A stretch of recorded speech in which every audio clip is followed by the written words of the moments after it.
আজকে আমার কোনো কাজই করতে ইচ্ছে করছে না, সত্যি কথা।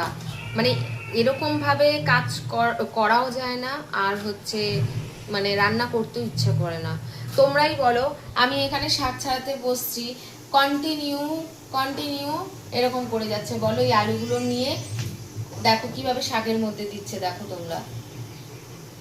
শাক ছাড়াতে বসে শান্তি নেই প্রথমত, দ্বিতীয়ত হচ্ছে রান্না করব সেটাও দেরি হয়ে যাবে, ওর তার মধ্যে কান্নাকাটি তো আছেই, তার মধ্যে আবার এরকম যদি করে, তোমরাই বলো আমি কিভাবে রান্না করব।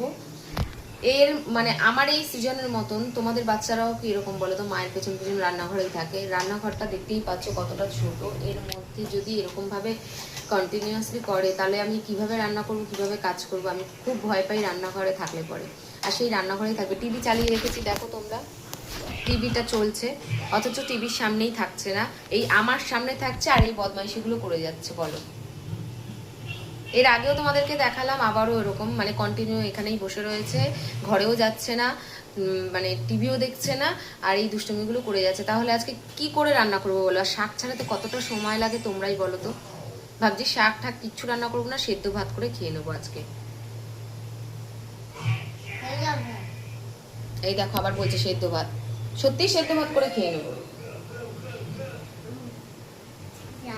তুই চাস না আমি রান্না করি? চাস না তো রান্না করি? আমি আজ রান্নাই করব না। দেখেছো তো, কথা একদমই শোনে না আর একদমই ভয় পায় না।